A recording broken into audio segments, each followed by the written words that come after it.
Thank you and welcome again. Today we have Sacred Heart University. The university is located in Connecticut, USA. It offers undergraduate and graduate programs. We have with us Mr. Keith Gallinelli. He's the Director of International Admissions. Mr. Keith Gallinelli comes to Sacred Heart after living abroad for 13 years, 9 in Nanjing, China, and 4 in Seoul, South Korea. He has worked with hundreds of international students and their families as they have made the decision to come to the United States to study. He has traveled to nearly 30 countries around the world and especially loves to travel across countries by bicycle. He is fluent in Mandarin, Chinese, and holds a master's in geology and an MBA. We have one more speaker today. So we have with us Ms. Francisca De Rosso. She is the Director of International Admissions. Ms. Francisca De Rosso is the Director of International Admissions for undergraduate programs. She has been with Sacred Heart University for 5 years. She is originally from Italy and has obtained both undergraduate and graduate degree in Milan and study abroad in Austria and in USA. They will be answering the students' questionnaire topic, how to prepare for student visa and what do visa officers look for. Can we welcome basically Francisca De Rosso and Mr. Galilei? Hi, everybody. Can everybody hear me? Yes, we can hear you. Thank you for being part of the Student University webinar, and the stage is all set for you, sir. Thank you very much. All right, great. Thanks, everybody. Francesca, do you have the presentation that's handy? Okay, good. So we're going to share our screen with you in just a second. As Richard mentioned, my name is Keith Gallinelli, and I'm the Director of International Admissions here at Sacred Heart University, located in lovely Connecticut. Connecticut is just outside of New York City, and I'm going to have Francesca introduce herself as well quickly. I'll start off, and then she's going to take over for me when I'm done. All right. As you can see from hello, everybody. As you can see from this picture they were showing you, we work in a office, the whole staff that works with international students here at Sacred Heart. And Keith and I are like picture number 2 and picture number 4. We're happy to be here today. We're going to cover, as it was mentioned, first the topic of a student visa interview, and then we'll provide you with more extensive information about Sacred Heart University and all the undergraduate and graduate programs that are offered. Back to you, Keith. All right, thanks, Francesca. So if people wouldn't mind, very quickly in the chat, if you wouldn't mind just letting us know quickly where you're from, your city and your country, and also if you're interested in either graduate or undergraduate studies. So graduate would be master's studies, undergraduate would be bachelor studies, just to have a little idea of who we're speaking with today. So if you wouldn't mind putting that in the chat, I would be very thankful. I wanted just to start off because, of course, everybody knows that COVID is here, and COVID has been affecting our lives for nearly 2 years now. The university here at Sacred Heart, we are now in the fall term, the September term. We are back to in-person classes for both our undergraduates and our graduate students. We've been continuing testing. Students and faculty have to wear masks. We've been doing social distancing. They've also just announced 2 weeks ago that everyone is going to be required to have a vaccine. So all of our students that are coming in is, they're going to get the vaccine. All of our professors have to do that. And our hope is, just like last year, we want to stay in person, in class for the entire year. I'm sure many people have been reading the news and they know a lot about, what's going on in the United States. I personally am a little bit ashamed of my country because it's been a disaster in some states, especially down south in Texas and Florida, and in some places where people really do not want to get vaccinated. They don't want to wear their masks. The Connecticut area, New York area is very different. People here really do try to follow the rules. They want to get back to life as normal. So we've been very lucky that we have not had as many problems as some of the other states. Okay. Francesca, if you wouldn't mind moving on to the next slide. So the very first part of my presentation today is I want to talk a little bit, we're stuck, I think. we want to talk a little bit about preparing for a visa interview.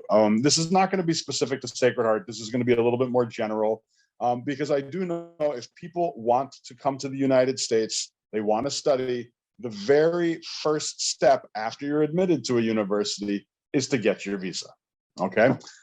This year, we are very lucky. I have nearly 150 students coming from all around the world at the graduate level. I think we have about 30 or 40 at the undergraduate level. The numbers have increased dramatically. In the last 4 years, I'm not going to kind of hypothesize why, but for 4 years, we had a very difficult time getting our students, especially our graduate students, visas. There was a lot of denials from many countries, India, Africa, China, all around the world. We were not getting students having their visas approved. In the last 6 months, this has improved greatly. But one of the things that we do is we work with every single one of our students, both Francesca and myself, work with them. We help them to prepare for their visa interview. So when they go in, they know what they're talking about. They know how to prepare. They can be confident. They can be organized, and then they hopefully can be successful in getting their visa approved. So the very first thing is I want to make sure people understand, when you're coming to the United States on an F1 student visa, it means that when you're done with your studies, you intend to return to your home country. This is not an immigration visa. This is not getting a green card or becoming a citizen or getting a work visa. It's to come, it's to study. It's maybe to stay for a year or up to 3 years and do something called OPT, which I'll talk about in a minute. But OPT allows you to stay and work in the United States after you graduate. You can make money, you can get some experience, but the ultimate goal is to return to your home country, okay? Things that I recommend to our students: make sure you bring all of your application and your financial documents with you and organize them neatly. This can include your acceptance letters, rejection letters from other universities. You can bring your test scores, whether it's SAT, ACT, your TOEFL, your IELTS English exams, your GRE or GMAT if you're going for a master's. Get all of your documents, organize them neatly. Know the program and the requirements of the program and what the course offers. If you're going for a bachelor's in nursing, you should understand what courses are required for a Bachelor of Nursing. If you're doing a master's in computer science, you should understand, do you have to take C++ or Python, or do you need to know Animate, or all these different programs? You have to know what's going to be part of your program. The other thing is, when you go for this visa interview, you're going for a specific university. You're not just going at a random, any school. So if you've applied to Sacred Heart University, if you've gotten an I-20, which is the document you need to get your visa, you're going to be saying, I want to go to Sacred Heart University because, okay? And then you should have some reasons why. Maybe it's our location. Maybe it's the programs that were offered. Maybe it's because Francesco or myself helped you out so much and you really, really like us because we're very nice people, which is true, I will tell you. And the other thing is, and I always have to remind my students of this, even for the undergraduates, dress professionally. It's best not to go in casual clothing. I do this presentation a lot for graduates, so that's why it says that there. But for my graduate students, I tell them, you're going for a professional program. Men should be wearing a nice shirt, maybe even a tie. You don't need to wear a full suit. For females, it's been recommended to me that if there's certain customs for your country, like in Saudi Arabia, you should wear whatever is appropriate for a female to go to a work environment, not like you're going to school, or not like you're going to a wedding, with lots of dangly jewelry and things like that. Okay, next slide. So there's 5 things that are really, really important that the visa officer is looking for. Number 1, and this is probably the most, number 1 and number 4 are probably the most important, but you're intending to be a student, not an immigrant. So they want to see, are you really planning to come, study, and then go back home? Okay, that's what they really want to see. They want to understand that you have sufficient ties to your home country. So what does ties mean? Okay, it's not like somebody tying you down, but what it means is that there's a reason for you to come back. What is that reason? Do you have your parents there? Are your mom and your mother and your father, are they there? Do you have brothers, sisters, and cousins, aunts and uncles there? Do you have a job waiting for you when you go back? If you don't, do you understand what the job opportunities are for a graduate of the major that you've chosen in your home country? They might ask you things like this. Do you own property? Do your parents own property? Do you have money in your home country? The reason, why would you come back? The visa officer is looking for this. It's very, very important to be truthful and honest in every way. I get the most frequent question I get is that a student says, I have a sister or brother who lives in New Jersey. Should I tell the visa officer this? Well, the answer is, if they don't ask you, you don't need to tell them. But if they do ask you, do you have family in the United States? You should tell them, because I'm sure that they know. They have lots of systems, they do lots of checking, they will probably know. So if you're not going to be honest, you're probably not going to get your visa. Number 4 is one of the most important things. You have to show sufficient financial ability, okay? The way it works is they want to see, do you have enough money to afford not just the college tuition, but also the cost of housing, food, books, health insurance, travel, transportation, everything. What we do is we provide you an estimate. I can tell you exactly how much tuition is. If you're a student in an undergraduate level, or sometimes our graduates as well, did we give you a scholarship? Did we give you an assistantship? So we'll take that money, we'll subtract it from tuition. Then also, how much does it cost to live in a dormitory or an apartment or buy food? So we'll give you a number, and this number is going to be specific to each student, to each program. But do you have that ability to afford your program? If you do not have the bank information to show that, or a loan to show that, you will not get your visa approved. I guarantee it. And then finally, the conduct in the interview should be appropriate, which just means when you're there for your visa interview, they are watching you at all times, even when you're waiting. So just make sure that you're competent, you're happy, you're answering the questions truthfully. All right, next things. Now there's a lot of text on here, okay? But I'm just gonna, and the next slide actually has lots of questions that they might ask, but I highlighted 3 questions that seem to be asked quite a bit. The first is, how many schools did you apply to? Okay, for some students, they've only applied to 1. Other students, they may have applied to 10 or 6. But they might want to know, why did you apply to just 1? Why did you apply to 6 schools? You should have an answer for them. They may feel, for a student that's serious about going to the United States, that they've done some research. You probably know, or maybe you don't, that there's over 5,000 universities and colleges in the United States. 5,000. If you've only selected just 1, they're going to want to know, why did you select that 1?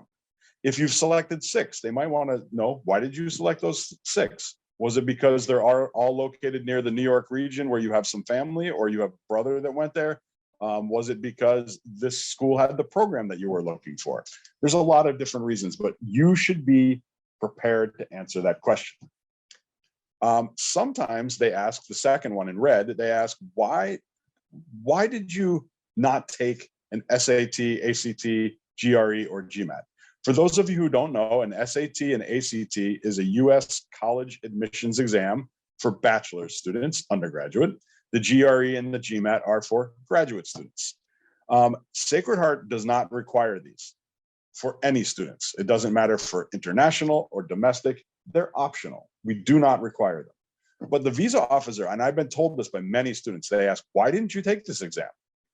Why does Sacred Heart not require this? Well, I can tell you that we don't require it because we found for international students, and even for US students, it doesn't give us a very good indication of the type of student they are. We look much more at your grades from university or high school. We look at your English language test scores. We look at your essays, your resume, your work experience. We do not use the GREs. But sometimes the visa officer may think that a student that takes these exams is a bit more serious. It might be something to think about. You might want to take the exam, even if it's not required, just so you have it and it's in your folder, because you don't want to get your visa denied for that. And then finally, what do you plan to do when you finish your studies in the United States? Really, they want to find out, do you have an idea of what possible careers you can do in your home country? Okay, not so much about staying in the United States, but they want to know, are you planning to return to your home country? So those are some of the typical kind of questions that they ask. And then I have this, we can provide this presentation for our presenters right now, but here's lots of questions. Now, these all came from my students. I usually interview them once they've gone through their visa interview. And there's a lot of different kind of questions that they might ask. They might ask you, how many schools were accepted? How many schools rejected you? What's the names of those schools? A lot of times I've been hearing, what does your father do for work? What does your mother do for work? You should know. Some students, you'd be surprised, they actually don't know what their parents do for work. So it's something you might want to ask mom or dad. And then you see towards the end, a lot of the questions are, why did you choose the United States? Why did you choose Connecticut? Why did you choose Sacred Heart University? Okay. And then I think what Francesca is going to do is going to take over from me right now and talk a little bit about our university. And then we'll both be around to answer some questions at the end. How's that sound? Sounds good to me. Did you want to go over some of these final tips? Oh, yeah. I forgot that slide was there. Okay. Yeah, I'm sorry. Yeah, there are a few other tips that I definitely that I would recommend. Number one is practice. One of my best pieces of advice I can give you is to have somebody like a friend or a brother or sister ask you some questions and then record yourself answering them on your iPhone or something like that, because it's quite interesting to see yourself. Try to maintain eye contact with whoever you're talking to. Try to be friendly and happy and confident. Pay attention to your body language. One thing that I recommend is writing down the answers to all of the questions that were on the slide before, or you can find these online as well. But just go write down some of the answers to questions. Why did you choose the university? Why did you choose your major? What do you intend to do when you get back home? I already mentioned dress professionally. Make sure that you have your documents, you know them, they're organized. And I said also, when you're waiting for your turn, remember that people are watching and you're being observed. So just be cool and you should be fine. So those are my visa tip advice.